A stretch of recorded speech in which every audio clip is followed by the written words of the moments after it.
Welcome everyone. Welcome everyone. We don't have a podcast name to name. I'm just kind of Rob and I have been talking about starting a podcast, or him and I. We just really enjoy talking to each other, whether it be inebriated or sober. We have been in multiple We have a nice states. history of that.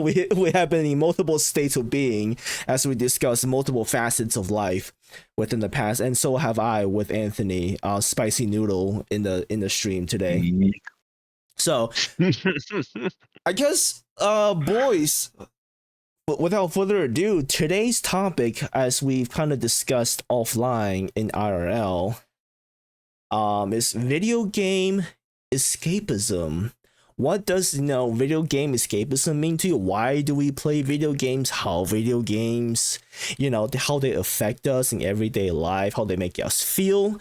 I guess, to break the ice a little bit, I can kind of begin. For me, video game escapism is, as the name suggests, we escape into another world, right? There's a whole nother dimension, a whole nother beautiful world, whether it be in 64 bits, in 2D, side scrollers, 3D, what have you, all the way from the, Nintendo's, fucking 64s, all the way to the PS5s and the ray tracing amazing technologies of today. I think video escapism has always been with us. I actually don't know when video games started. Maybe start as early as Pong. As we feel, kind of just kind of diving into another world of technology, I guess. Yeah. And to get us started, video escapism, is another way to kind of delve away from reality.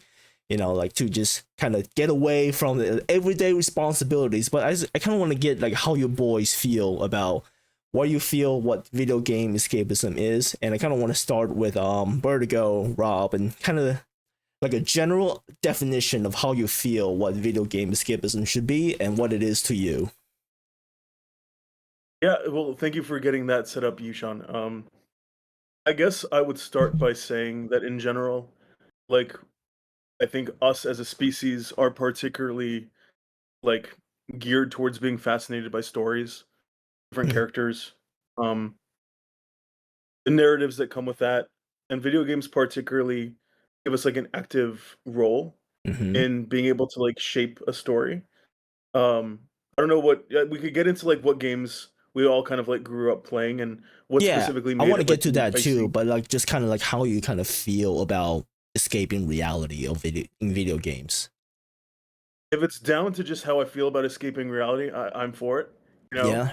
Um, I think for me, historically, video games have more been a social thing. Like I'm escaping it to socialize with friends more than just to like go into like another world with like other characters and stuff.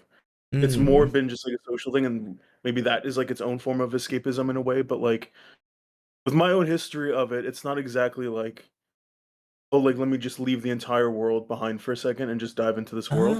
It's more just been like, oh, let me bond socially with other people. No, that's No, I really totally interesting. get that. Yeah. I get that 100%. Like, video game escapism is like, I get that. I don't really necessarily escape reality. It is, forming bonds with your friends with common ground in like the games that you play.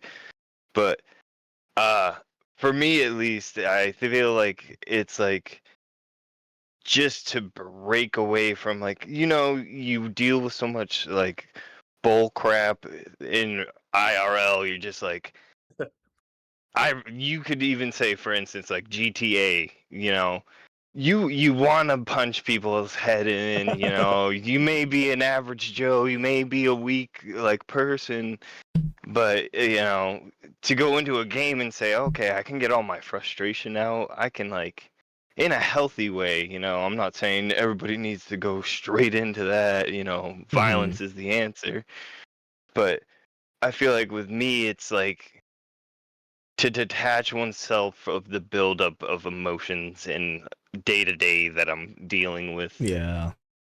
No, definitely. Like for me, definitely, video game escapism is just a way to get away from the monotony of life, and to just kind of experience a whole different world whether it be a social aspect like Rob said, or just kind of alternate reality like Anthony said. I think for me, I'm leaning more towards like just going to a whole different reality. Yeah. The social aspect of video games I have definitely felt. Maybe I don't dive enough into it per se, like the Call of Duties, the Fortnites, the Valorants of nowadays. Like I feel like I'm not too into those kinds of games. But the social aspect of it is definitely a thing that I'm very intrigued on, and that kind of brings me into my next point. Like, do you think it's a pseudo social aspect, like online interactions, video game interactions in general? Is it like because we have IRL, like everyone knows, like in real life interactions, like is video game interactions like pseudo? Like can it not be considered real? This might be a little deep. This might be a little bit, Yes and no, I feel like, because I feel like some people don't have the confidence or ability to be themselves in real life. So when you get onto a video game and you're behind the avatar, it gives you a certain boost in the areas that you seem to be lacking. You know what I'm saying? Like would you say I like mean, you're like I've always been an outgoing person, but there could be some games where I'm just like, oh, I'm not confident, so I'm gonna like play a different role, like something I wouldn't do normally. Yeah. Yeah, I like that. I think for the average person, I mean, sometimes it just depends on like the function of what you're doing. But I don't know if the average person can sustain their social life just off of virtual or video game interactions. I think Yeah. at some point, people normally might feel like they're missing something, but it depends. You could have something that you're missing from like in-person interactions too. If you feel like, you struggle connecting with people in person because you don't feel authentic, or you feel like the interactions are just shallow and you get more depth from video games, like that could be something that someone experiences for sure. So it's probably hard to just like give a blanket answer about it. I bring up this point because as everyone has gone through the pandemic, as we all know, the COVID-19 pandemic, right? One of the games I picked up that I am very ashamed of, that I'm going to share with you all today, was VR Chat. I don't know if you guys ever heard of VR Chat. I know my friend Tom certainly has heard of VR Chat. I in the midst of the pandemic, I bought a Meta Quest by good old Zuckerberg, which is a virtual reality headset. And I play multiple games. I play like boxing games. I played ping pong games. Rob, you and I will love that. I feel like, I'm thinking about it. Like if you have a Meta Quest, we can play Pong multiplayer in that. Like that's another topic for another day. But one of the games I picked up was VR Chat, and I think one thing I really gained was pseudo socialism, like just socializing with others with no real intent to become anything deeper. Because we're all in a virtual world, everyone's their own avatar, and you can do anything your imagination allows you to do, I guess. And that game was so toxic to me because, number one, you have these like pseudo female avatars and real females trying to win your love, like, and you have like friends, like they feel like real friends, like college friends. They play beer pong, they play Russian roulette with you. We venture all these worlds throughout, but to me, there was always a veil of this virtual world in between all of us that no one wants to get past, because that's why we're online in VR chat, and that's the reason I brought it up, because I have made some quote unquote meaningful relationships in this world, but it just felt so fake. I don't know. I've seen many people like deal with like make real friendships in virtual worlds, and I've always been a single player game, and we can get into the, like video games we love growing up, but like virtual friends has always been like a thing that I'm just not very on board for. I know that, I mean, maybe it's just like my mindset, but I don't know, just kind of want to get you guys' perspective on it. Like, have you ever made virtual friends and met up and like kept going with your friendship and stuff like that? Yeah, 100%. Yeah. So I had a group of friends on Xbox, and Oh, good old you know, Xbox. we were freaking playing like games every day of the week. Fucking if somebody had a day off, we were chatting with each other, seeing who could get on what game. And to a degree, I feel like making virtual friends is okay. Uh, Especially if you form a bond with them, because with the guys that I formed a bond with, I mean, we still hang out, and it's been I think going on 7 years of us Oh knowing each other. wow. Like, I've seen them have kids. We've freaking gone to Oh. barbecues and stuff together. Like, it's cool. This guy over here, man. I'm just trying to point to you in the virtual camera. This guy's made some real friends. Yeah, I mean, I'm not saying like everybody's gonna be your friend, because to that degree, some people could be wearing a veil over their face. You never know their true intentions unless Mhm. you have certain conversations with them. Oh yeah. What about you, Yushan, I have a Robbie? quick question. I guess like before I kind of like give my own answer here. You mentioned just kind of like with your experience, like you kind of like use the freaking air quotes with the meaningful Yeah. friendships when it came to like your experiences. What was the thing that was like missing? Like, was it something beyond just like, oh, they're not real life connections, and like that's why it's not as meaningful? I guess the let me make a comparison. Like when you, I don't know if anyone watches like YouTube videos or streamers or like any content creators, right? Like when you look at a content creator, right? Maybe it's just me, but like they don't seem real almost. Like they're Mhm. just a person in the screen that's making content for millions of people.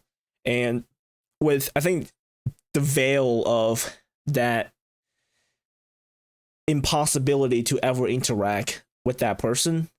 So like in a smaller scale, VR chat, like as I've mentioned before, it may be like a face to face thing. Like maybe I can never see their face because everyone is a furry, everyone is a anime Oh, character. okay, I get that. Yeah, Yeah. all you can hear is the voice. You don't know how old they are. You don't know if they're using a voice changer. If you don't know, everyone is Mm. okay. Maybe I'm like assuming too much, but everyone is hiding behind a disguise. Oh And yeah. not to say like I have met some good ass people in that game, despite its notoriety. you know it, but yeah, but still, like, yeah, this game that I don't know. Yeah, it was just like it was a lot. It was a lot. Let's just say, like trying to Mhm. interact with like people that you just can't see face to face. I think that's my biggest thing. So I feel like with you, it's like you're missing that connection with them. Right, and If we're you not can't, really if you playing. can't see their face, you can't connect. Yeah. I don't know if this sort of like complements what you were saying earlier, Anthony, also, but like, um, the idea of sort of having some type of like online persona, and like that's the Mm. avatar that you use to like engage with the world online, and like you're choosing that, like that's what you want people to see. That's like the image, the furry or whatever it is that like you want people to see if they interact with you or think about you. Like, I understand the appeal of that, but I guess is the like when people feel like they're expressing themselves better, or like, oh, like I want to express myself using this avatar or whatever, and like they feel more comfortable like that. On the receiving end, if you want to get to know who they are more as like a person, like as an individual out in the real world, like it's always going to be unsatisfying. But, like, I guess there might only be like a limit, like to the extent that it can be like satisfying to connect with someone if you really don't know who they are. Yeah, I get that. Maybe. had a thought, then I lost my thought. Oh, I think I was trying to say is that the generation nowadays, and this might be going a little deep, but like people like always want to hide behind a veil because the whole world, like I think kids like 2000s and after, like kids after us, like a generation after us, they live online, right? There's the way they project themselves, the way they express themselves is through online personas. Maybe just because that's like what they grew up with, that's what they know. And So yeah, go ahead. I have a hot take on that. Oh, hot take already. Oh shoot. Yeah, I already got a hot take on that. So I feel like with the amount of internet time and freaking like you said, the kids growing up with being online just off the rip, not like how we were introduced to it. I feel like it provided a magnitude of old thinking, but it's applied to modern times. So when we were younger, it wasn't so much about our online presence. It was about our appearances. Our parents used to stress upon, like, I don't know if all your parents did, but most parents would stress appearances on their kids. They didn't want to seem like the crazy family out there. They wanted to look good. And I feel like with the introduction of the internet, it just boosted that. It's all about appearances now. People want to be, they want to be something. They want to make it look like they have the golden life. And I think that's what the problem is, to be honest.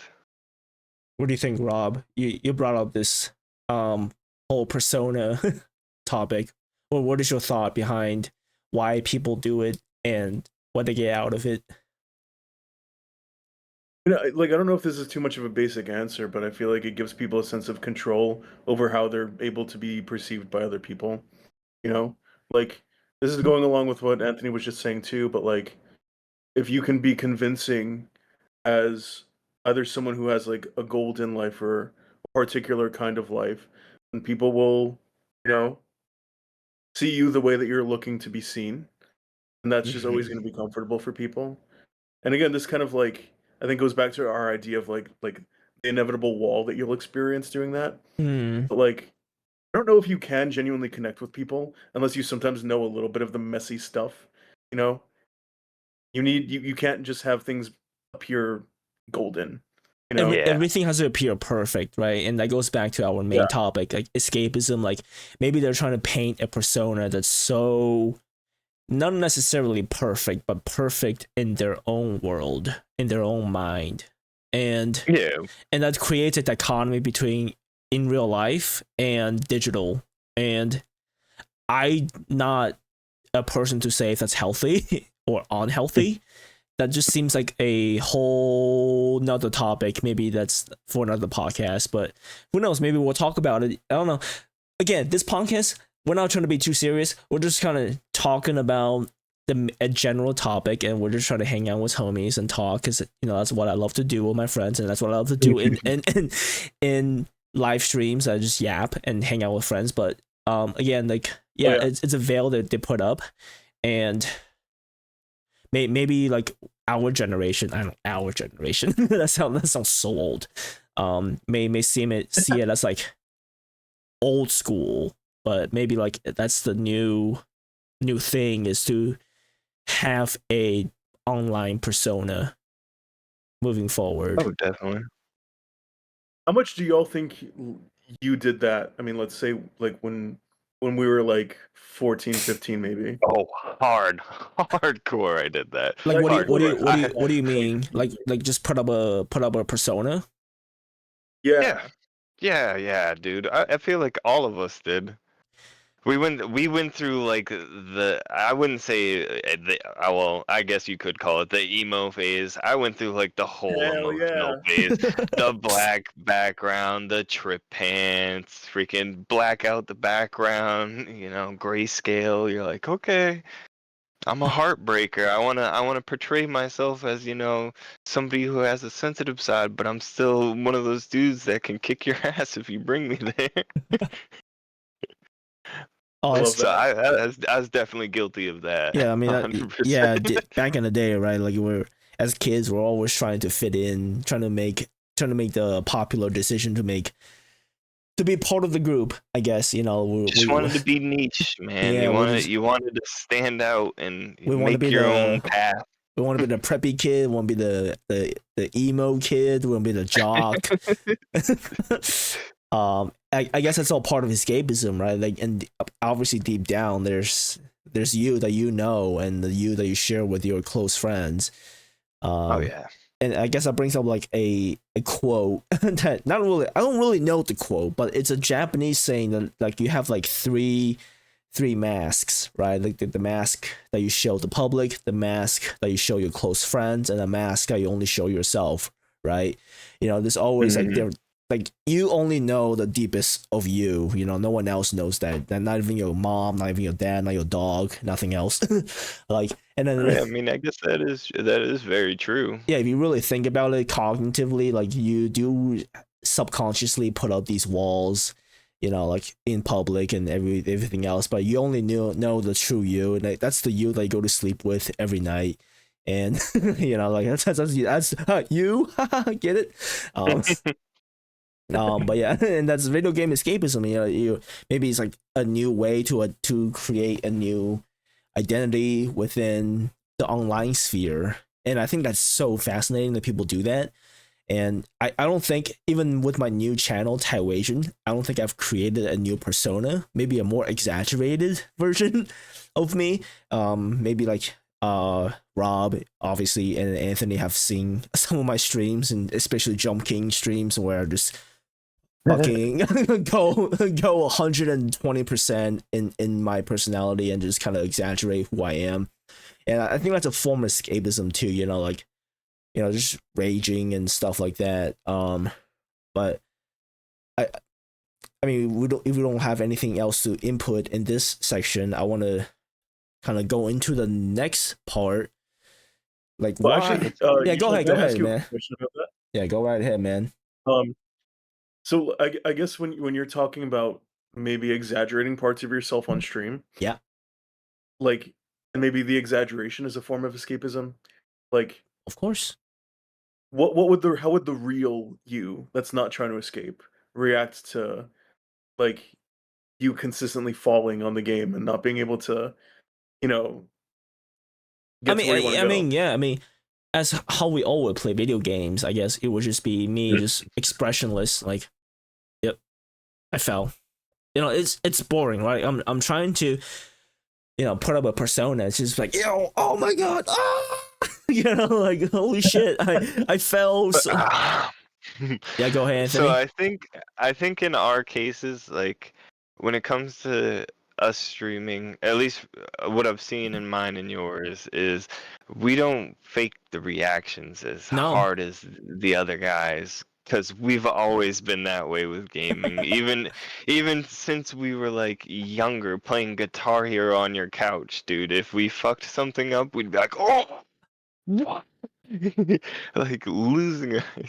So I think when you give an organic reaction like you do, I feel like it's better because you can see when like the top guys that are on Twitch and everything. I'm not gonna name names, but we know, Call them out. Call them out right now. Yeah. When let me tag them in the die video. and they start slamming on things, we know it's staged. Yeah, We're like, okay, yeah, we know you got like 6 more keyboards in your closet to replace that one. Like, if we do it, we're done streaming for a month. I like that point that Anthony brought up, like, like like showing real expression with friends, right?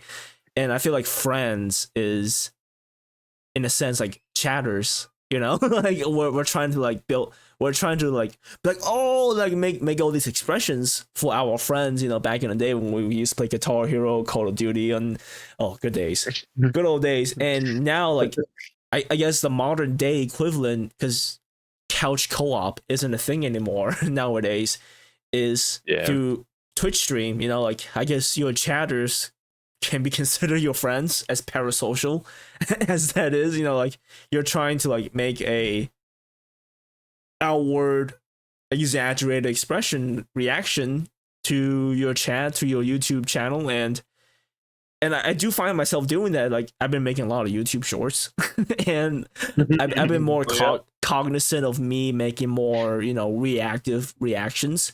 Like, oh my god, spicy noodle, what the fuck? You know, why did you blow this person up and repo? Man, those clips are doing hella good. Guys, follow me, subscribe to me on YouTube. Yeah, I'm making good views on those. But anyway, yeah. I think your friends are just now replaced by chat, and I think kind of digress a little bit. A lot of Twitch culture nowadays is just forming parasocial relationships, right? Have you guys ever heard of parasocial relationships before, the term? No, I'm gonna be honest. No. Parasocial, that's not quite antisocial. That's something else, right? Let me explain it to you. So I have been in the Twitch brain rot since the pandemic. Parasocialism is, let's say you have a big content creator or just any creator. For example, me, maybe a small creator that you attach yourself to. Like, oh yeah, I know every part of this person's life because I watch their streams like constantly, right? Because that's all they have to do. And they form a bond, and it's para because it's not real. It's a one-sided relationship, I guess is how I would put it.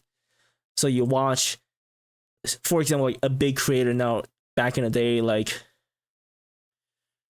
okay, maybe nowadays, like Mr. Beast. You're like, oh yeah, Mr. Beast. Oh, I know everything he does. He does this, A, B, and C. I know all about him. He's my friend. And that's like a big formula in Twitch streaming that I have witnessed in the past like 4 or 5 years now.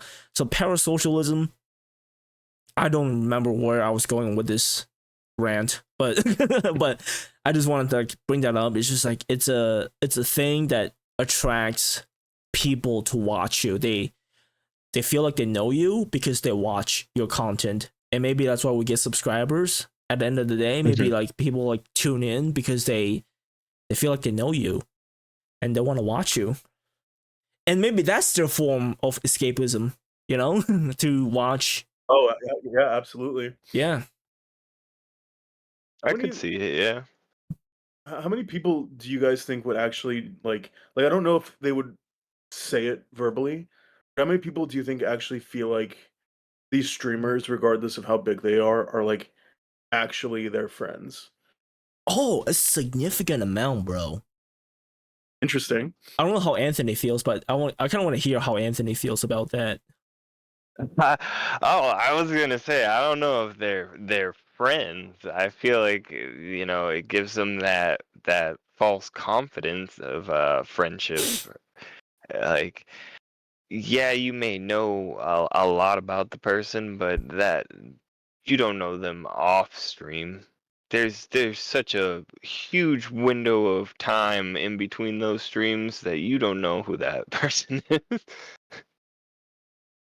I mean, I think it's like really interesting because like yeah, not to say our generation, what I felt like was true 15 years ago was like people kind of did that for music, you know? Less so than I think happens now. Where, oh my really. god, those lyrics, they just hit so hard. Oh my god, I feel like this person knows me. Like I connect with like this person who wrote this song so deeply, and oh my god, it's like this person could be me, or it's like this person could be my friend. And I think now kids like go to content creators, and the impression that they get is like, oh my god, these people's lives are awesome. Like look how they talk to their friends. It's like they have a similar sense of humor that I do. It's like it reminds me of how I talk to my friends. Oh, I want to do these adventures. I want to play these games. I want to do this, and like some of it is curated for the camera, I'm sure, you know?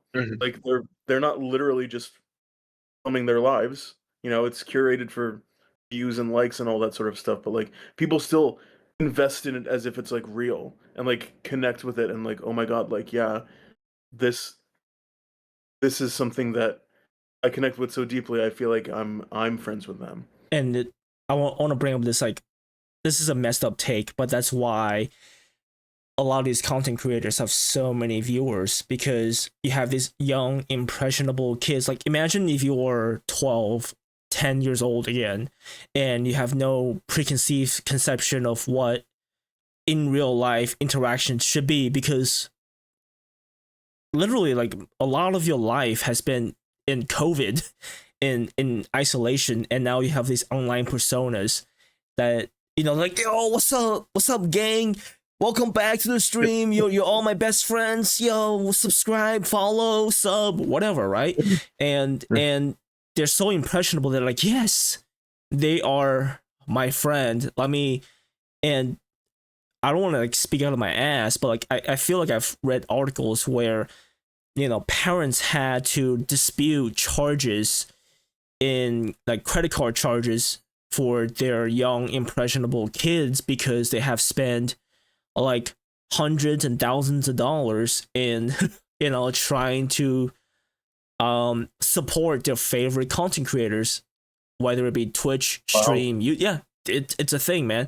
And well, yeah, I feel like a lot of kids try to emulate what they see with the content and they creators. feel like, and they feel like, you know, oh, let me, if I just give them $10, $20, they can keep doing what they do, and they're my friend, and they can, it's like they're going back to the pseudo socialism, you know, socializing social. I don't know if that's the right term. Pseudo socialism. It sounds like a political thing. It's a little deep, right? Yeah, You can pretend that works. yeah, we'll just pretend that's the term right now. But, like, yeah, it goes back to that. Like, it's a pseudo, and I don't know. It's like parasocialism has become a market,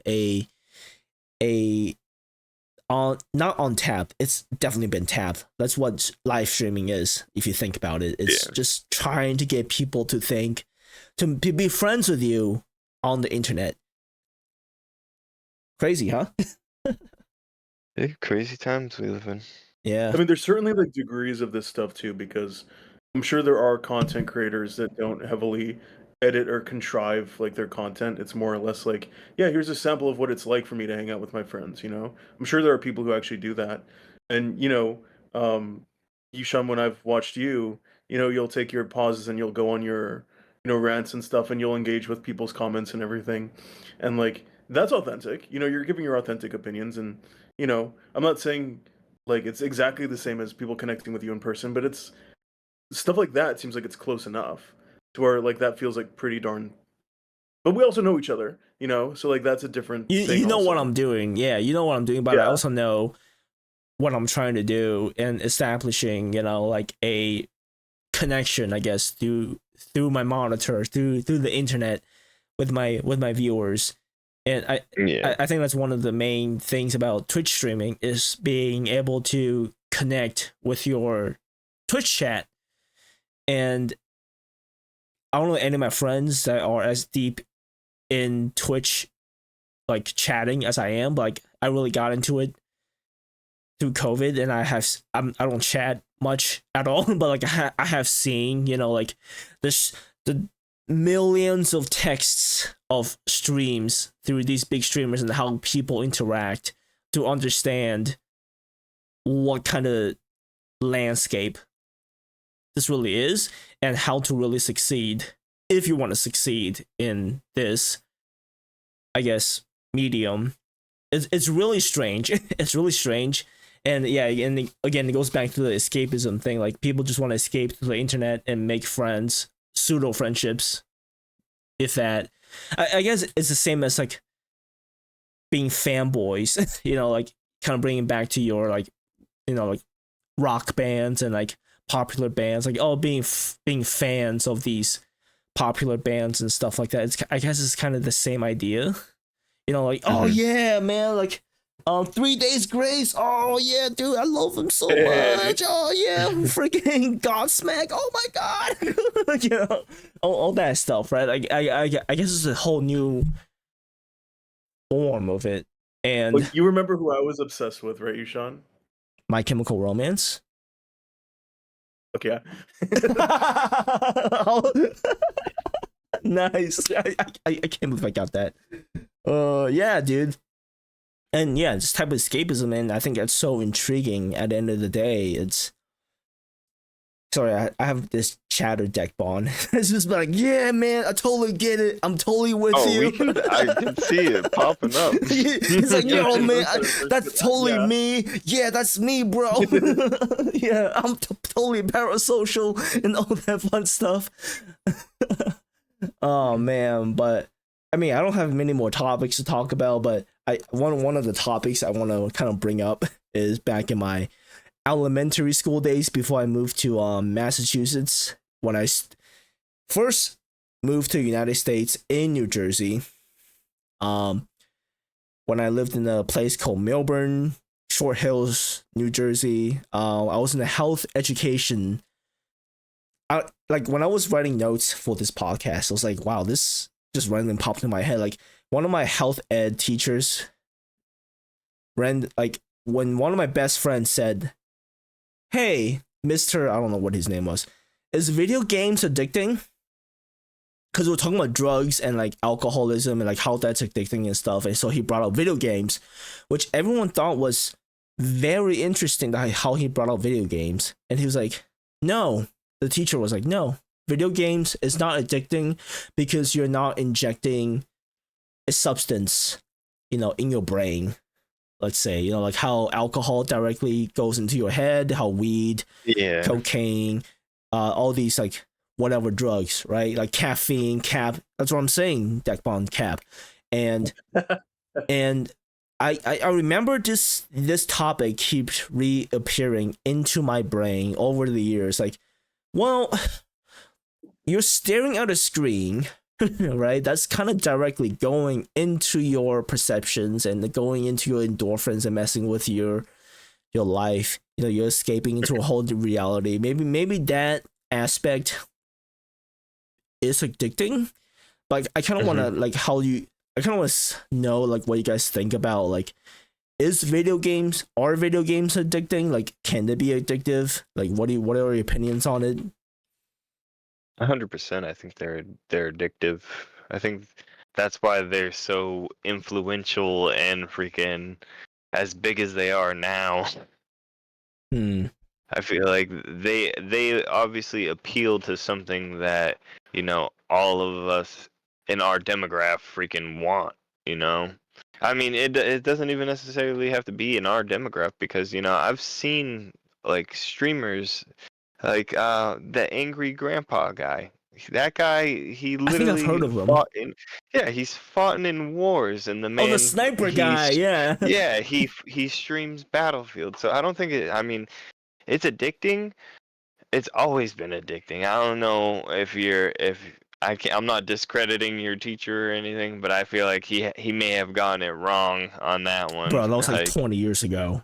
Don't worry about it. Yeah. From blast you, Sean. like dude, I remember being a kid and having like my first Game Boy Advance after like years after they released. Obviously I didn't get it when they came out, but oh my god, remember that was being so good. I remember being stuck on that thing. Like you had to literally pry it off of me with a crowbar when I was a kid.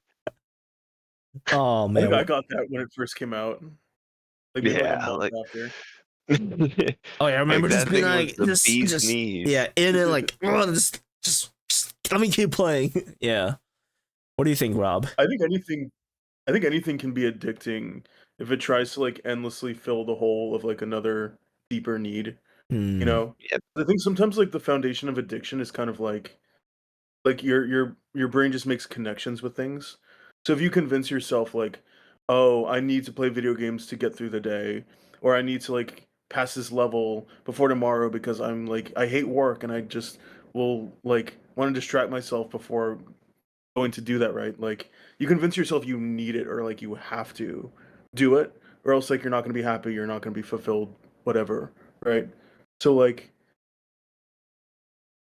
in that sense, I think almost anything can be behaviorally addicting. Behaviorally, I like that. Yeah. That's obviously different from just like having a bodily dependence on a hard drug or something. Yeah. I don't know, You're man. convincing yourself that you need it. If you look at a And you lot have of to get yourself out of the cycle. if you look at a lot of Asian cultures, like like Japan especially, they have a lot of people that are called neets, where it means basically that they just never leave the house. Maybe they play video games all day and basically starve themselves because they're just so addicted and just so shunned from society. They just they just play video games because that's the only. I feel like in those cases they're seeking that accomplishment. They're not fulfilled until they beat that level or beat that boss, get that top score type. That's what Is I it? feel like most of that I don't know, is. man. I feel like at a certain point you're not doing it for the love of the game anymore. You're just doing it out of a pseudo. Again, going back to the pseudo thing, a pseudo purpose. I think that's just so sad. It's like people in Asia, like in the Eastern culture, that are just rotting away from these kinds of escapism, this video game escapism. I don't mean to like divulge so negatively into video games all of a sudden, like it was just like a thought that came up as I was talking to you guys about it, and yeah, I mean, yeah, video game, like what Rob said, like behavioral addiction is definitely a one way. I think it's a solid way to put it. Like, yeah, it's not like a chemical dependence, but like routine is a powerful thing. Yeah. Yeah, when you get into a routine of playing video games, like, not to call my brother out, but he's been playing Maple Story for like 25 years. That man's addicted as shit. He's still playing, to this day, nonstop. I mean, It's crazy. I will admit, I think it is real to a degree, like the addiction part of it. Only from like, I'll say my personal stuff is like, Yeah, please. the old Pokemon games, for instance. Like, I will become a slave to that game. Like, once I pick it up, doesn't matter if it's been 10, 15 years. Like, if I play it and I just get sucked back into like the nostalgic time, and I'm like, oh my god, like, dude, I gotta be the very best. I gotta get. So, I mean, with me, I don't know what it is. It's just, it's always been a thing. I've always been a completionist when it comes to that game, and it's just, for me, once I pick it up, I can't put it down until it's said and done, dust settled. Yeah. Yeah, and I think that's a good segue into like what Rob wanted to talk about earlier, or maybe we'll say Anthony, I don't remember. But like video games that really, like, I guess, helped us escape into a whole new world. So while I let you boys think, I can share my personal game that I played and kind of share like why it made such an impact on me, right? I don't know if you guys ever heard. Let me take a sip of water first, because a lot of talking, man. Your boy's getting a little thirsty.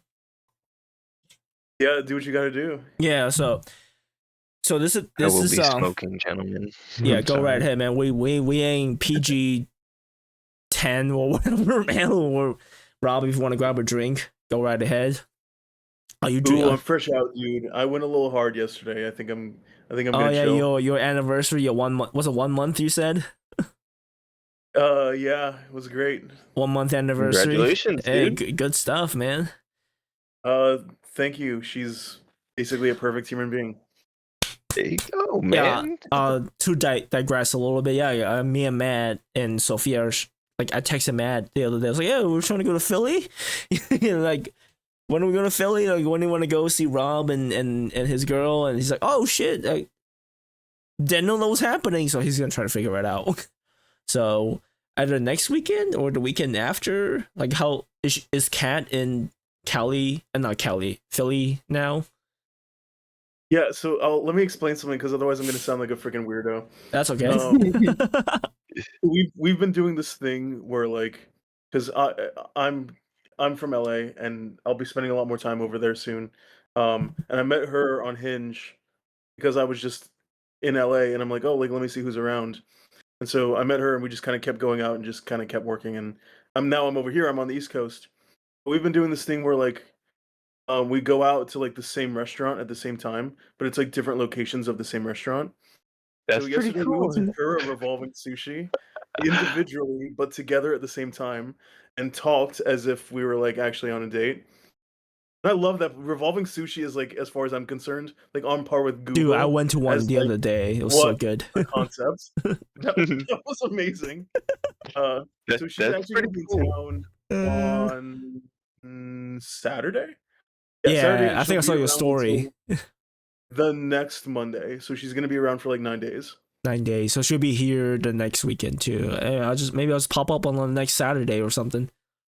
On Yeah, Saturday, I think we'd have fun. Well, Yushan, you'd come with Matt and Sophia, I don't know right? if they're gonna come yet, but they were. But if not, I'll just come with myself for like a whole day or something.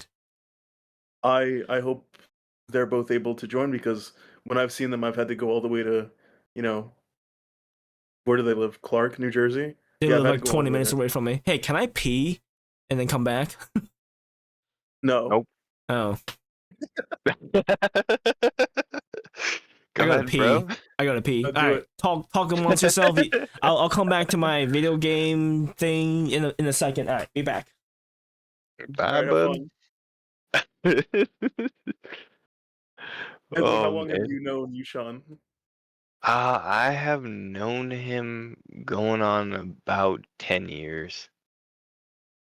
Maybe actually no, I think about 13 years.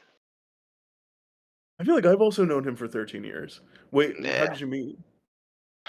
We met through mutual friends. I had just moved to Mashpee at the time, but I still every weekend I would freaking ride my skateboard or my freaking bike down to Falmouth to go hang out with the guys. And one summer he was there with a group of my friends, and I was just like, "Oh, who's this guy?" And they're like, "Oh, his name is Yushan, but you can call him Asian." And I was just like, "All right." So like he became Asian for a little while, but uh we clicked right off the bat. But Nice. he did tell me though years later, he said, "Oh, the first time I met you, dude," he's like, "I didn't really like you." Damn, okay. I was like, "Ooh, it was appearances?" He goes, "Yeah, I just didn't. I thought you were a bad egg." He's like, but then after us talking, he was like, "I knew you were good shit. We were best friends." Wait, so he made just like a very quick, incorrect judgment about you? But yeah, he was like, "Oh, I don't trust this guy." I Well, was like, that's it. Now I "No." gotta break it off with him because that's not okay with me. I don't care that it was 13 years ago. Yeah, I guess thinking about it again, for me, it would have been to get specific, Oh, I'm back, like chat. yes. 11 and a I'm half, back. 12. Hold up. It may have been longer than 13, though. You, Sean. You, What's Sean, up? you and I met at Stuyvesant Hall at Hofstra. Back in good old 2013, 2014. Yes, sir. Yep. What's up? Alright, so it was years before that. How long have we been friends? Dude, I wouldn't say I moved to Cape Cod, Massachusetts at the end of my 6th grade, at the beginning of 7th grade. I think I met you either at the end of, like, beginning of, maybe end of 8th grade, beginning of high school. Wow. I think. Yeah, I met Adam and Tom. I definitely met Adam first, and then I met Tom, and then Oh, Tom. I was telling Rob that the first time you met me, you didn't like me. Oh no, I hated your ass, dog. Because I thought you were taking away my friendship with between me and Tom and Adam. And who knew you would become one of my best friends many years later. Like it's just growth, my brother. I was telling him, I was like, yeah, the first time you met me, I don't think you liked me, but Oh no, after a couple times. I was straight up with him. I was like, yeah, I didn't like you, ass. Man, You, Sean, what was your first impression of me? my first impression of you, probably like a. I guess just taking advantage of how honest I am. Like, Yeah. I mean, Yeah. I've always just thought you were like a meek, like guy. You know, like you Okay. seem meek and milk toast. Meek. Yeah, Okay. yeah. I mean, I was milk toast. milk toast like shy, maybe like not too outspoken. I mean, obviously, I didn't know you. Okay, well that's probably fair. I didn't know who you were until we smoked weed together, and then and then like all of a sudden our ideas exploded. Maybe even before that, but like us smoking weed together definitely helped with that explosion of ideas and topics that we can even remotely to discuss about that no one else knows what the fuck we're talking about because they're just like, what the fuck are you guys talking about? And we're just like, get good. Get good, Yeah, like, it unlocks something for sure. Yeah. like I what feel like it doesn't take much for male individuals to get that bond to where you don't even have to even say words and you already know what the other one's thinking. Yeah, but the thing with Rob and I is we just had so many like philosophical ideas in general that smoking weed and drinking alcohol like enabled us to loosely talk about all these topics in an amazing. It still resonates fondly in my head. Like wow, like I don't know what the fuck we talked about, but we talked about some shit. Like, we talked about some deep stuff, not necessarily like personal, but just like in general, like life, man, life. Yeah, I feel like it's good when you can find the people in life where you can have those deep conversations with, like, and 100% like they're not gonna get offended or anything with what you say. They just take you as you are, Shoot the shits, Like that's basically why me and you became friends. We were drinking and then we'd just sit there and talk out of the friend group and just be like, yo, like, Yeah. but why do we think like this? But Like, we should why be do we thinking do like this, man? Yeah. Nah, but yeah, I mean, I think that's part of the reason why I wanted like. Last time I saw Rob, I was like, "Yo, maybe a podcast would be dope." I don't remember if it was like the last time we saw each other at our friend Matt's party, or you were just in chat, and I kind of brought it up. But like, I feel like it was an accumulation of a lot of things. Maybe not just one thing specific. Maybe it was like accumulation of a lot of things. Like maybe, because you do YouTube content creation too, right, Rob? No, what are you talking about? No. Look him up, Anthony. Robbie, Look it up, Robbie, chat. Anthony. Look it up. No. I'm gonna find you, bud. No, but he does like really But- good but content the about like argument- Smash Bros and Smash Brothers and a little bit of I think like mental health. Maybe I saw in your YouTube banner, like video Oh, games. Deckbon's asking what it is. Deckbon's that's always falling off a curious. little bit. No, it's not falling off. Dude's got like 2,000 subs, man. Do you know that, Anthony? What? Go ahead, Rob. No. I No, don't. he makes good He said, don't content. get me up, guys. Don't get. He makes really good stuff. It's very stupid stuff, but I have fun. Hey, that's all that I tell everybody. I'm like, that's all that matters. Like, I don't care if any of my streams get views. Like, yeah, I appreciate it. It does hit like to the core sometimes, but me personally, it's just about having fun. Like, I just want to have fun. Yeah. And like, if I can get my friends in on the mix, like, I'm having the best day. Like I remember our friend Royal Cynical Tom. He's been streaming the longest out of all of us. He's been streaming for maybe like Oh, half a decade, maybe I want to say. yeah, I want to say for like 5-6 years. 5-6 years Wow. now, and he's made Good for him. a comparable following. He's had followings in YouTube and everything else. And I think he's had success a lot. It's kind of crazy. yeah, I think him seeing us stream again has ignited another motivation in him to stream more, because I have noticed that he's been streaming less, but like with Anthony Noodle and Taiwasian streaming more, I have seen an uptake of him streaming more, which is really good to see, because I know that's like his dream job to one day Yeah.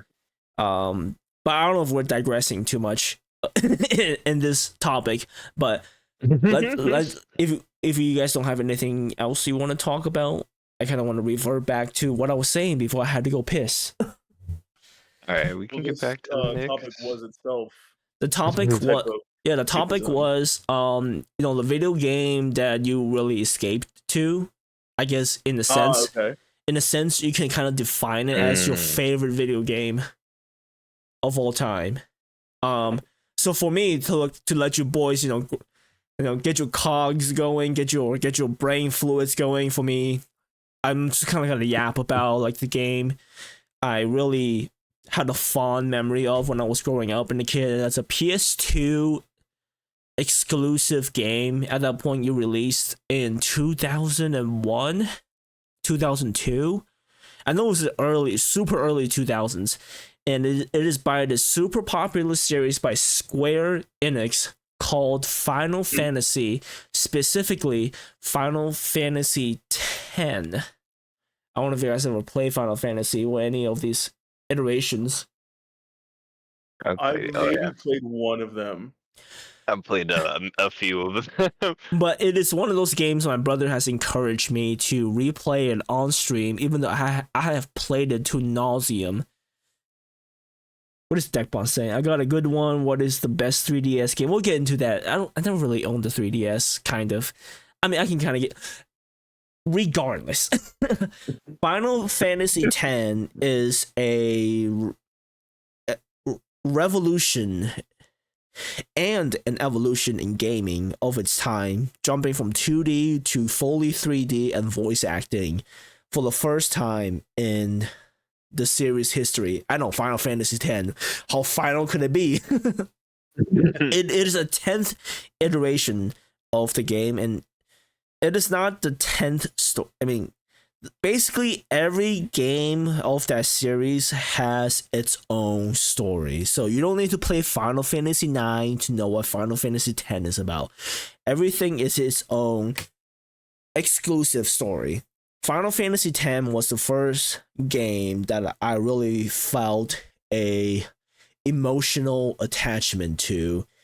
Its storytelling, its pacing, its voice acting, as silly as the internet has it to be, it's notorious for many silly lines, let's just say. But all in all, despite its silliness and faults, it has landed a place in many gamers, including myself, a special place in our hearts in how well paced a JRPG, which is a Japanese role-playing game, can really affect the way we view storytelling. It's really phenomenal, and it is the first game, and maybe like one of few games, I can't really name any other games, that really made me, number one, reconsider my life and my choices, and number two, made me cry at its ending. And not to spoil too much, it is a game that really teaches you to maybe like consider your circumstances and like the other party's circumstances. And it's really hard to describe. There's so many videos on that. I've seen so many like review videos on this game, and like I may be getting a little emotional even thinking about this game, because it's just such a perfect game in my mind. It is a turn-based Japanese role-playing game. Like you take turns to hit people and all that stuff. I know that's not everyone's cup of tea, but it was such an impacting game for me. Nah, I like Final Fantasy VII. I get it. Final Fantasy VII, I played the remake and the rebirth. Fantastic games. But like Final Fantasy X was the first game I really escaped into a whole new world called Spira, and really immerse myself with the protagonist and how he deals with this new world and how he deals with its conclusion, let's say, and how that really made me emotional, because just the lead up. And I guess video game escapism goes back into like storytelling and how it goes back to the caveman ages. Every you see the wall paintings and whatever, bad, oh, the caveman, they made these stories, but like, yeah, video game escapism is just beautiful stories that man has crafted in video game form, and that's so beautiful. So I just kind of like want to get your boys' opinion on like, what is a game that made you feel like you escaped to a new world? Maybe not, who knows, but like maybe just a game that you want to share with us on how it made you feel. Oh, I mean, there's been a couple games like that. I'm not gonna lie. Like Pokemon was the first one where Yes, like sir. I really wanted to be like in that world. Yes, But sir. the Everybody did. most the most influential one was for me was Majora's Mask. Tell us about it. I remember losing myself as a kid because I could not get the Zelda puzzles. I didn't want my older siblings to help me in it. And like just getting through the Lost Woods and everything. Sorry, but did you beat Ocarina of Time first? Yes. Okay. That in itself was a scary ass game. Oh, hell yeah, brother. That game was so scary. As a kid. I remember like, I don't even want to get into that. That may tie into like a whole new do video games induce fear, but Zelda was like that game for me where like I wanted to be in that world, like the puzzles that you had to get through, the temples and everything. It was so hard, so challenging, and like I don't know, getting through one of the temples was just so rewarding for me as a kid. Like Yeah. I was like, "Oh my God, like I'm ready to take on the world now. Like let me just go outside and see if I can't do a backflip off the swings now cuz I just did that." So I feel like it's like the dopamine that you like got from that freaking thing, but Zelda was definitely the biggest one for me. I was freaking so into that game. Not good to hear it, man. What about you, Rob? Yeah, this is probably going to be extremely boring to people, but like, I don't know if I've even ever had that type of experience with a video game before. I'd like movies, yes, books, yes. I think other forms of like engaging with stories, yes. But I just don't think I've played enough variety of games. Like my brother definitely has, and um, you know, um, on the Zelda topic for a second, he played very thoroughly Breath of the Wild and Tears of the Kingdom. Ooh. I just could not stop raving about like, oh my god, like the depth of this, how much I got into this, and I watched him play a good amount of it. I didn't specifically. I might have picked up the controller for a little bit, but like to echo what Anthony was saying, I spent a lot of time playing Pokemon. I played every generation except 7. The one that I think was on the 3DS. I didn't play that one. Which one is 7? What's the starters? Sun and Moon. Oh, Sun and Moon was so good, man. Was it? I feel like Anthony and I and Adam and his ex-wife played the shit out of Sun and Moon. Yeah. Ultra Sun, maybe? Ultra Sun and Moon? Yeah. Oh, so good. Went back to the franchise and played, Sword and Shield, and then Scarlet and Violet, which, like I actually liked Scarlet and Violet. I thought that was fun. I thought it was good. Those are probably the games that I got the most into. I think I liked kind of like the monster taming genre. Monster Hunters? No, I'm just kidding. I've played a Monster Hunter game. Oh, you really? I haven't. I was just spitballing. I never fully. Did I finish that one? I'll have to check. I played a couple Digimon games. I like those. The Digimon games were good. Yeah. They released one a few years ago that was called Hacker's Memory. It's like this 3D world, and like you're like this computer hacker, and you become acquainted with the digital world, and you recruit these creatures to like join your team and like stop all these bad guys. And there's remarkably interesting side quests. and some of them are dark as hell. Like there's a side quest where you have to successfully stop like a would-be school shooter. Uh, Oh man. it's crazy dark, some of the side quests of this game. And then there's this entire backstory where like there's a sick girl and like people are trying to find medicine for her and trying to cure her condition. And what ends up happening to her is like that got me kind of emotional. So like Oh, I would say I got pretty into that game, but in general I do think I probably have to like, branch out and explore more because I know there's a lot of like really interesting and good stories out there, and like I just don't know yeah. about them, and I would really like to. And I think that in our topic of video game escapism, I think it branches out into even more, right? Like video movies and other medias like comic books and cartoons and animes and like how they achieve escapism for us and all these medias that we consume as people, like how, you know, maybe we just want a good story at the end of the day, I guess, to make us, to help us like, invest, you know, like ourselves into.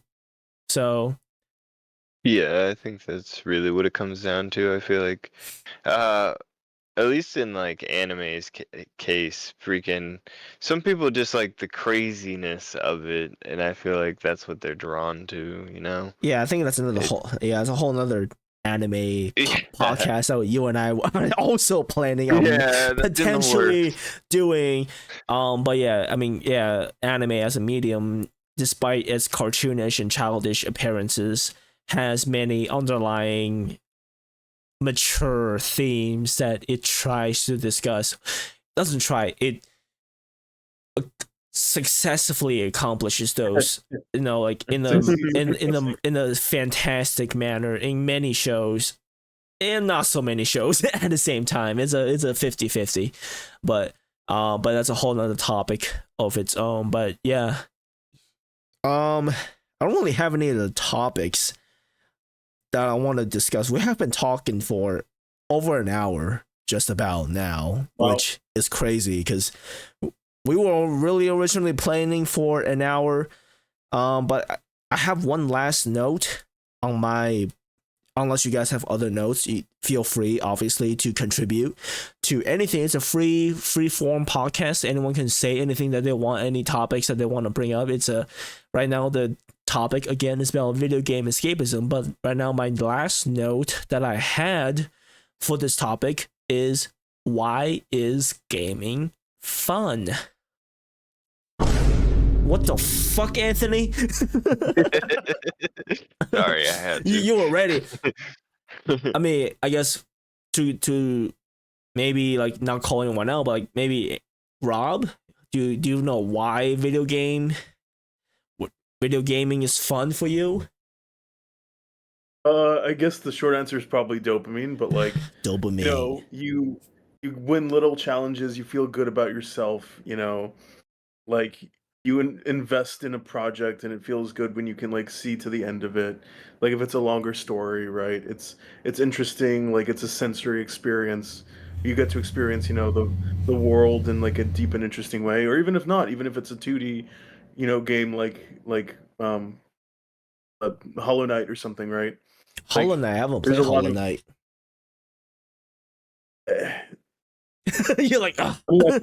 I feel like It's it's like, kind of like they're made to be liked, and I know that's kind of like a cop out thing to say, but Okay. like um I guess the reverse question, which I would also find interesting, is like what would make you guys not like a game? What would make you think a video game is not fun? oh, I'm probably gonna get heat for this one. I don't like just getting thrown into a game with no instruction. I'm talking about Elden Ring right now. Oh, Um, really? that game pissed me off so bad. I had my friends hype it up for me. Oh, this game is it's so rewarding when you kill things. Oh, you're a one hit when they kill you. I'm like, okay, I like challenges.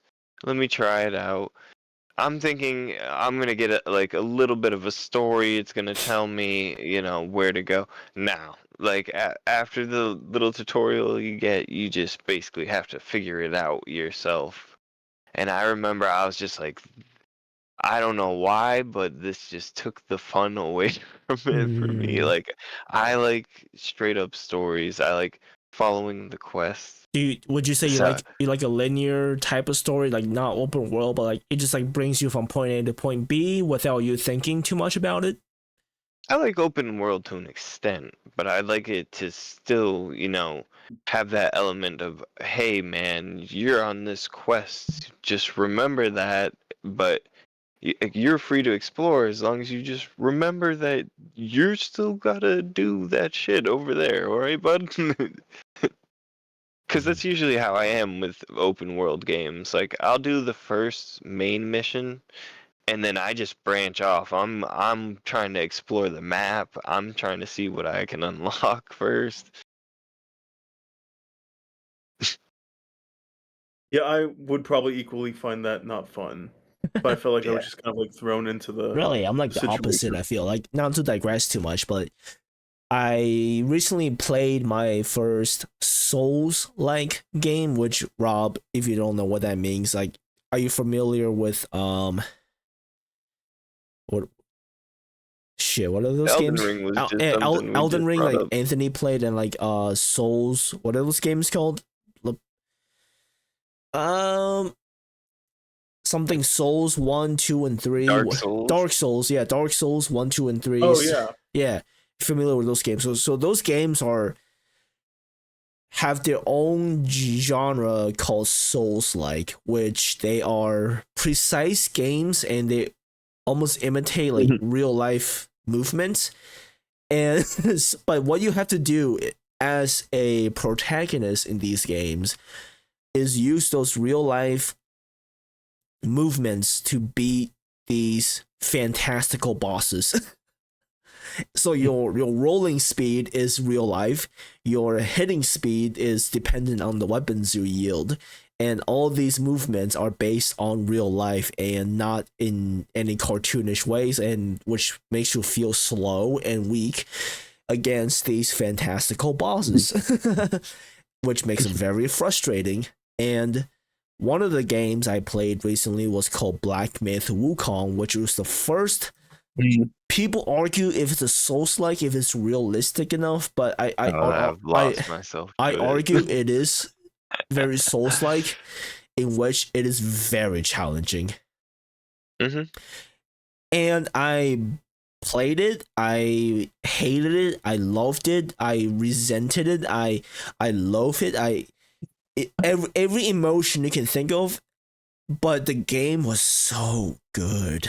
Anthony should It beat was it. beautiful. Yeah, I did beat it. There was a It was immaculate. It was such a beautiful written. game. It was such a beautiful game, and it was so difficult, but it makes you learn.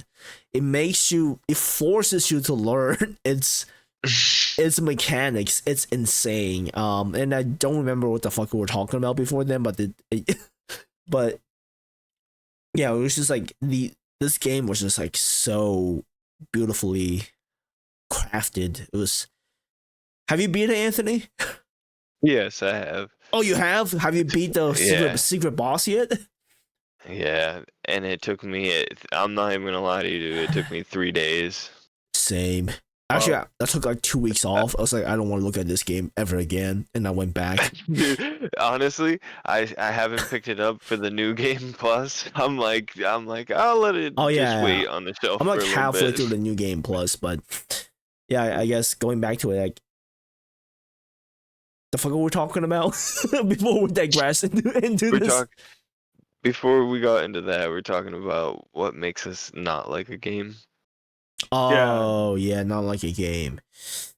I guess for me, it would just be if the game starts off. Okay, being slow isn't necessarily a bad thing, but if you're slow and bad at delivering your story, there's no hook. You know, like your brother's an author. like there's a hook, right? This is always a hook that you need your audiences to grab on to. If the story is, say, like a 40-50 hour story game and your intro is shit and you're not really establishing the world, it's just like a yap fest. I can't really give you any examples, but if your story doesn't grab me in like the first, let's be lenient, like hour, then what the fuck are you doing? You're wasting my time, you know? Like, if the first 20 minutes of a movie doesn't grab you, hell, the first 5 minutes, the intro of a movie doesn't grab you, then what? How do you expect your audience to keep a retention on your media? You know, I think that's the worst thing about a video game, and like, I don't care if your game is shit. Freaking grab me by the tits into your world and make me care about your world in the first, let's be lenient again, 45 minutes of your story. Like Black Myth Wukong, going back to it again, first 3 minutes of story, you are the Monkey King. You jump into a sea of cloud against these demonstratively insane gods, and you are to face them. How is that not how is that not hooking you? How is that? You are a monkey against like 10 gods.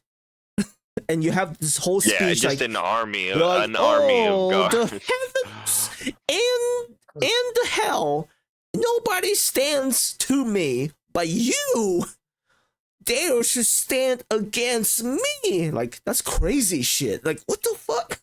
Like, all these games, like even Elden Ring, I would argue, like the world you're in, this grotesque world that you're thrown into, you're fighting these grotesque monsters. You're like, the first monster you meet is like this horse Knight Sentinel. You're like, what the fuck is this that I'm looking at? Like, what is this monster, right? There's always a hook in video games, but like a lot of games I play nowadays, it's just like there's no hook and it's just shit. I feel, and then that's how they throw off as a AAA game nowadays. Like, oh yeah, here's a $70 slop for you to fucking glob on for the next 40 hours. and that's what grinds my gears, Rob. Oh shit. Sorry, I went on this whole tangent. That was great. I was a huge fan. I'm glad. I feel like, I mean, I think I'm just in a mindset where I'm looking for just a little bit more depth. A little more depth, yeah. Yeah, I'm probably gonna have a little bit more free time coming up in general. And, you guys have, pleaded your cases kind of for some other games that I've kind of been interested in playing for a while. So, like, that feels kind of motivating for me. So, more escapism from me is on its way. Look, Rob, like, I'm not a big gamer. I don't know about, I can't speak for Anthony. Like, I don't play many games at all. Like, right now I'm playing like Repo with Anthony and my friend Tom. And that there's no story on it. It's more a social aspect kind of game. And do I hate it? No, I fucking love it because I can hang out with my friends who I now live like 400 miles away, you know? It's another way for us to connect. And when you move to Cali, like this podcast, again, will be a form of how we connect, obviously. Mm-hmm. What does Deckbon say? $19 Fortnite card. What is that? Fortnite card? But I forgot what I was saying. Oh yeah, we're talking about why video games are fun, but why video games aren't fun. But I think we got Anthony's point. Did we ever get Rob's point of why video games is fun? He just kind of diverted us into like why video games aren't fun in general. No, he said. Oh, I did kind of start that prompt, didn't I? I had a few things to say about what makes them fun. I mean, I think to remember what I was saying, I think, like, there's almost something just, like, inherently fun about completing little objectives, about, Mm. like, connecting with the character, engaging with the story, the satisfaction of completing it, this visual sensory information of just diving into, like, a new world like that. Um, we're motivated to get good at things, right? When we care about something, like, usually you wanna get better at it.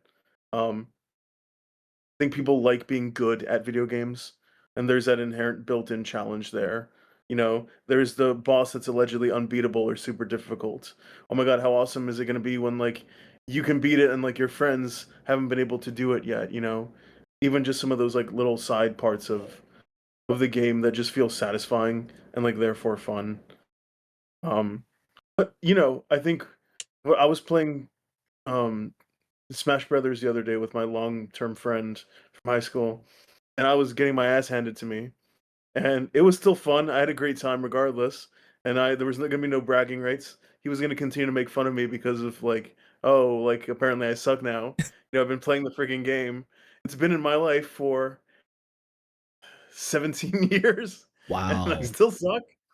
So Yeah, it's still fun because like it's positive social bonding, you know. So like that's like socializing is fun.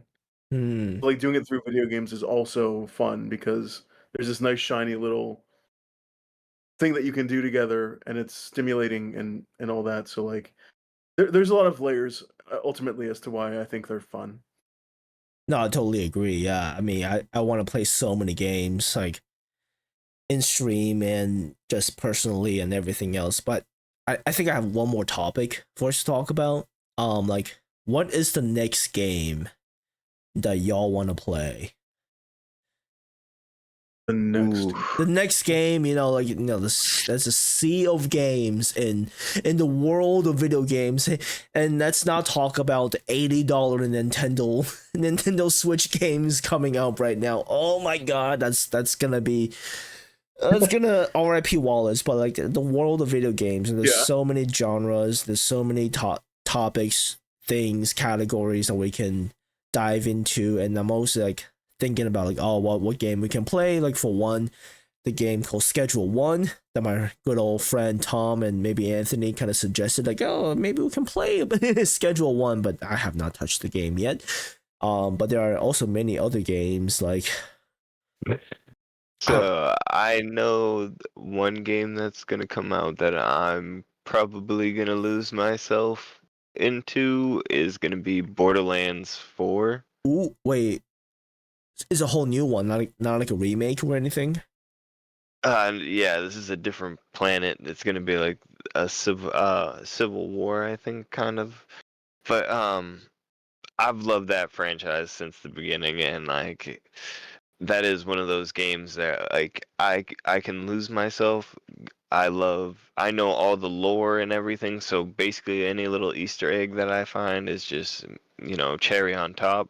Yep. And you can play with friends, so you can go through it by yourself and get the story by yourself if you want, if you're into that single player stuff. But if you want your friends to go and experience it together, you can do it.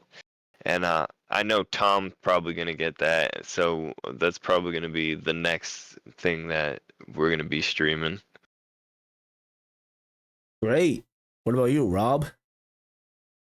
But does it have to be a game that has not come out yet, or can it be a game It that's can be a potentially game been in the out for a future, bit? like maybe like a recent announcement, maybe games you've heard about that's coming out, Oh games yeah, in the don't get me wrong. past. Borderlands 4 is coming out in like October, so that's some ways away. Yep. I haven't been keeping up with some of the newer games. I mean, I saw the freaking the announcements for the Switch 2 and everything. Mario Kart looks interesting. Hmm. Um, oh wait, what did my screen change? Oh wait, Sorry. never mind. I was changing my shit up. You might just be looking at my Um, screen. there's a new Digimon story game that I'm gonna be super into. I think they knocked it out of the park with the last one, and it was a freaking bargain. It is not gonna be $80, Oh so I will my, be very happy about that.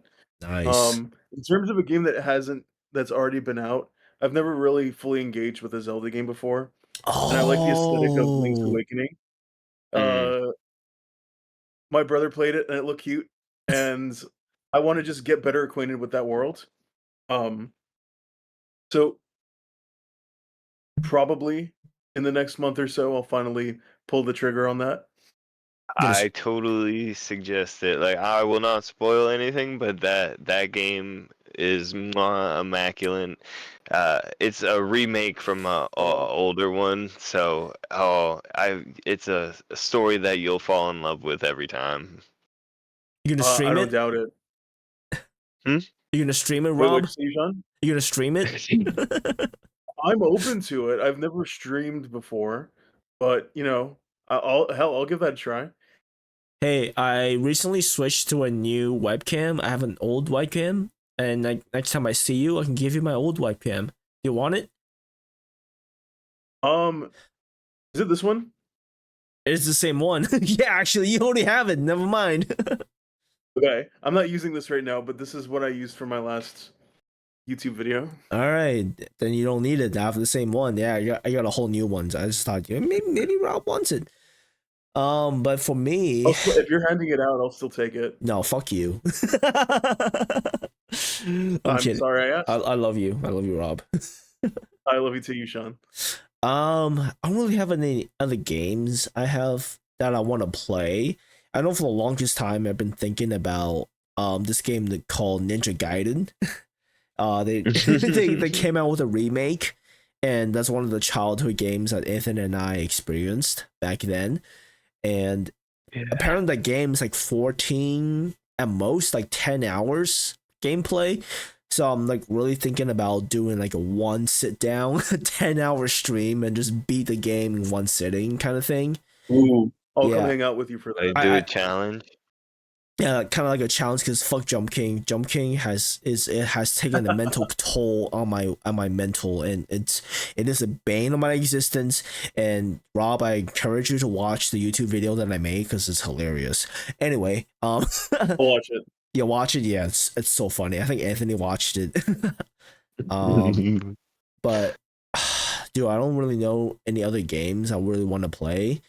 I guess just the next big game that comes out, whatever that is. Right now my main game is this gacha game called Wuthering Waves. Rob, Yeah. You've seen a few gameplays on it. I've gotten to see a little bit of it, yeah. Yeah, which is like this anime style like gambling game that you can gamble for your favorite waifus, which is wives in in this genre. But I know the other day Anthony was trying to get me to play another gacha game like a Blood Strike or whatever. Oh, dude, that is a good game. I was planning on tuning to the stream, but I never saw you guys live. Oh yeah, we didn't go live that night. But that is a good game. It's kind of like a battle royale. Very COD-esque, but you can play it on PC or on your phone. Very good. Me and Tom lose ourselves. I've gotten a couple good clips that I actually still need to edit. Did I just see someone come into the back in your room? Yeah. I was like, what am I tripping? I'm like I was like, what? I was like, what is that? But before we end the podcast, and we can definitely stay on to just kind of dig around and talk about whatever. But do you guys have any other topics that you potentially want to talk about in relating to video games, escapism, or just video games in general that I guess are just like dying to talk about or what have you? No pressure, it's just like throwing it out there, like open topic, open table. Everyone wants to talk about anything about video game escapism, any aspects of it, like how it makes you feel, what aspects of video games that makes you feel bad, like how it hinders you in certain ways. I'm just kind of throwing. Do you think that you've taken anything from a video game and applied it in real life? Like real life lessons? Ooh, that's a Yeah. good one. Rob, you want to answer that first? Do you think that a certain aspect of a video game affected you so much that you you made it into something, whether it's your intentions or something to that state? That is a good question. Nothing immediately comes to mind. Like, I think I think sometimes you find what your mind is just naturally kind of, scoping for. I think the messages that I got about video games growing up was that, like classic stuff like it's, toxic, it's brain poison, like don't do that too much, like it'll rot you, it'll stunt your growth, like whatever, right? Like people saying these claims. Mhm. And I feel like because of that, I even when there were very intelligent parts of video games that I played, I don't know if I ever noticed it or I ever really took it seriously because I'm just kind of like, oh, well, the point of this is just like empty entertainment. And so I feel like being more open-minded nowadays about just like what I take in from games, I think I'm primed to notice some of that stuff more. But I feel like I had like a filter that didn't even really let me, I guess, like notice some of like the cool, fulfilling parts of games. All right, all right. What about you, Sean? Have you taken anything from a video game and applied it to IRL? I guess it goes back to my favorite game, Final Fantasy X. I always think back to that game, and so one of the main things about that game is that the main characters and the side characters never convey to the main protagonist like the true meaning of their mission, like what it means to them. I'm not gonna spoil anything, but like I guess one aspect of that is that it teaches me to kind of be honest with the people around you, the people that you share your time the most with, because those people share the same mission as you, that they're going through the same motion as you, the same life as you. And for the protagonist, he never got that message till very late into the game, and by then he's already made like maybe verbal mistakes or behavioral mistakes that could jeopardize the other character, like make them think a certain way. And he didn't know because nobody in the main cast ever taught him to not say those things, taboo things, right? And I feel like, and at the end of the day, because their excuse was it was too hard. And I think that should never be the case. I think you should just always be honest with the people around you, and always be honest about how you're feeling and what they're going through, and like what the task is at hand. And I think I really learned that deep lesson in that game. Like, oh, the protagonist never learned this because the people around him were too afraid to tell him for various reasons, mainly because it was hard. But that doesn't mean that they should just not tell him, because at the end it hurt the guy the most because no one ever was honest with him. So and yeah, so like, and then the honesty was the best thing to. I mean, again, and then again, the protagonist was also never honest about certain things. But let's not get into that. It was a very very many layers, um, but yeah, just kind of trust the people around you to do the right thing, um, and all will fall into place. I guess that's the lesson I learned from that game. Very nice message. What about you? Yeah. What about you, Anthony? Man, I don't think I've taken like aspects from it. I think I've just taken more of like the broader picture of the games, like more of like what does it represent? Like, uh, for instance, what was a game that I used to play a lot? Well, I did used to play a lot of Super Smash, but that was more or less like escapism. Like I wanna see who's the strongest of this. It was just more of my curiosity at that point. Right. I don't think I could say I took like a life lesson or something from video games. Yeah. At least not yet. I haven't got a story that hit hard. That Yeah. No worries. Yeah. I mean, maybe one day you'll find a game that's like, holy shit, bro! Like the stories in this game, man. It's gotta follow. Yeah. But I mean, I think that's a good place to leave it. I mean, that was a 2-hour podcast, almost an hour man. above what we were trying Not to. bad for a first episode. Yeah, I mean, we have one I know. topic. I think we stuck to it for like 95% of the time, which is fantastic. But yeah, for the people watching on YouTube, thanks for watching. If anyone's watching this, and Rob, feel free to rip this VOD and upload it to your channel if you want to, because you're part of it, and it's same for you, Anthony. But we don't really have a name for this podcast, but we'll come up with it eventually. But until then, I think that's it for us. We don't really have any other topics to talk about, but I think this is a good first episode. But until then, I will talk to y'all later. Peace. I'm gonna stop the recording right here.